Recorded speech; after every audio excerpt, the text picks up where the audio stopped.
Question de Julien Jazou. Mélenchon absent du débat. C'est juste qu'il a peur de ne pas répondre sur le fond. Oui, alors ça vient de sortir. Paraît-il qu'il va y avoir donc deux débats. Il y a un débat avec 11 personnes qui va se tenir donc sur CNews le 4 avril, qui est très très très organisé. On a déjà reçu comment ça va se passer. En fait, c'est pas vraiment un débat. C'est une juxtaposition de monologues. Moi, on m'a expliqué qu'il y aura 1 minute. Il faudra que je me présente pendant 1 minute, chronométrée. Et qu'après, il y aura donc différentes questions qui seront posées. Et chaque candidat, dont moi, nous aurons chacun 1 minute et 30 secondes chronométrées pour y répondre. Donc le débat, il faut quand même pas en attendre des choses extraordinaires. Mais néanmoins, il y aura quand même cet effort d'être à plusieurs, d'être tous les candidats ensemble ou sur le même plateau. C'est quand même à saluer. Et moi, je salue CNews. Alors, France 2 a décidé de... CNews qui travaille sur la question avec BFM. France 2 a décidé de faire la même chose pour le 20 avril, c'est-à-dire 3 jours avant le premier tour. On a été prévenus depuis déjà une bonne semaine, donc nous, on a pris nos dispositions. Et puis alors voilà, on apprend aujourd'hui que M. Mélenchon aurait décidé de faire sa diva et donc de ne pas y aller. Bon, on va voir, je ne sais pas, moi je trouve ça incroyable parce que lorsqu'il a été invité chez TF1, Monsieur Mélenchon a versé une larme de crocodile, comme je l'avais annoncé à l'avance, comme Monsieur Macron en disant c'est très dommage, c'est pas normal que tous les candidats soient pas là.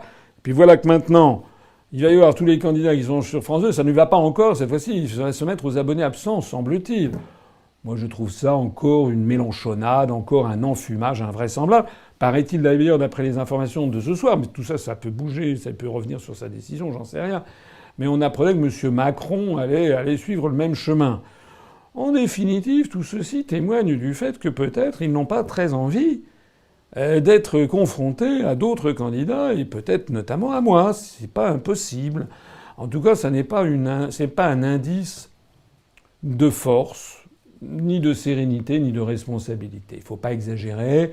Moi, j'ai déplacé un meeting que j'avais pour me plier à cette date fixée par France 2, puisqu'il va y avoir des millions de téléspectateurs.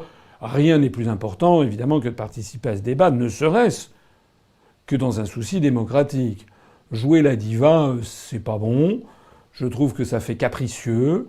Et ça montre au passage toute l'hypocrisie du discours tenu auparavant. Cela étant, je note que M. Mélenchon, comme d'ailleurs M. Macron, comme d'ailleurs Mme Le Pen, soit dit en passant, ne sont pas avares de jouer les filles de l'air et de se mettre aux abonnés absents. Moi, j'avais accepté, j'en avais déjà parlé, de passer sur un blog qui s'appelle Thinkerview. J'ai été pendant 1 heure et demie asticoté par la personne qui travaille pour Thinkerview. Vous pouvez le trouver d'ailleurs sur Internet. Qui m'a posé des questions qui étaient quand même parfois vraiment du rentre-dedans, déstabilisantes au passage, parfois un flux de questions, etc. Et donc c'était une façon aussi de mesurer la capacité d'un responsable politique à avoir l'esprit de répartie, à garder son sang-froid, à pouvoir répondre tout à trac à des questions imprévues, etc. Rien à voir avec les débats. Là, les débats sont organisés. Là, c'était pas du tout ça. Donc, en fait, ce sont des interviews qui sont particulièrement révélatrices d'une personnalité.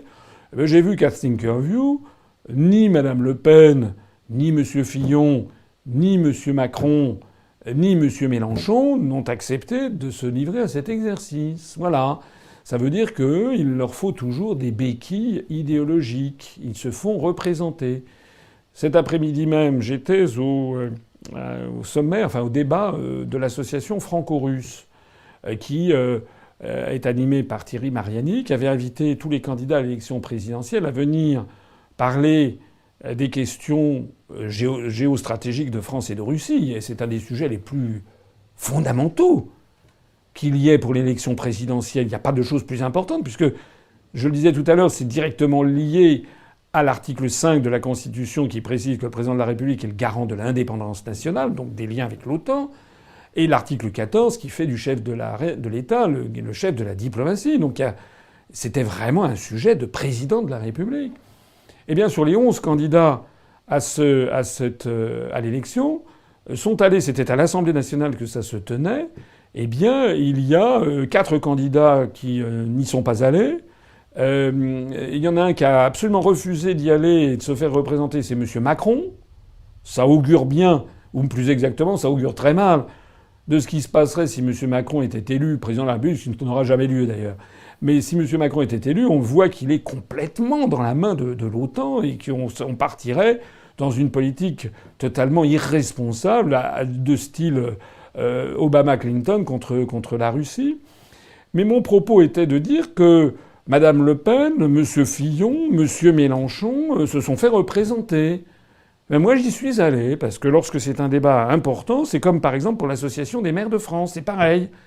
M. Mélenchon, Mme Le Pen, M. Fillon se sont fait représenter. Ben moi, j'y suis allé. Parce que si on veut être chef de l'État, on va pas en permanence se cacher sous une table. Mme Le Pen, dès qu'il y a un tout sujet un tant soit peu technique, elle demande à M. Philippot d'aller copier ce que je dis sur mes vidéos et puis elle l'envoie au casse-pipe parce qu'elle est incapable de tenir la route. M. Mélenchon, on a l'impression qu'il veut surtout éviter le moindre problème, donc il se fait représenter à chaque fois. C'est pas sérieux. Moi, quand je suis allé à l'Association des maires, et soit dit en passant aussi, moi, quand je suis allé à l'Association des maires de France, j'ai fait un discours sans notes. Quand je suis allé là, au sommet de l'association franco-russe, j'ai fait un discours sans notes. Parce que si je suis président de la République, je vais pas, si je rencontre Donald Trump, si je rencontre Vladimir Poutine, si je rencontre le président chinois Xi Jinping, si je rencontre le Premier ministre indien Modi, si je rencontre la Première ministre britannique Theresa May, eh bien je me fais fort d'avoir tout dans la tête. Alors j'aurais sans doute évidemment un dossier ou deux, le cas échéant, si j'ai un trou de mémoire, mais j'aurais pas besoin d'avoir des béquilles idéologiques, des béquilles de dossiers, etc.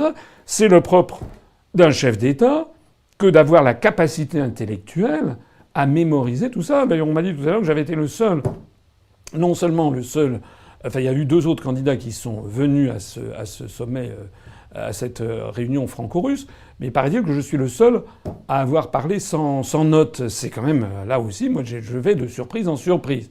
La dernière surprise du même genre, d'ailleurs, je le signale, c'est ce qu'on a appris là, lors de la préparation du débat sur CNews.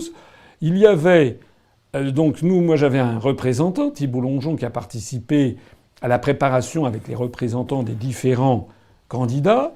Et puis il y avait le candidat de M. Fillon qui a demandé la possibilité que M. Fillon ait son téléphone portable, parce que paraît-il, sa conseillère en communication, Anne Méo, qui est ultra célèbre, paraît-il, lui envoie des SMS pendant le truc en disant tenez-vous droit, ne vous grattez pas le nez, ne vous mettez pas le doigt dans le nez. Enfin, c'est dingue.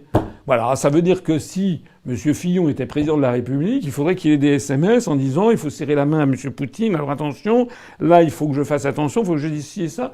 Mais qu'est-ce que c'est que cette histoire? Non. Vous imaginez la même chose du temps de Charles de Gaulle? Non.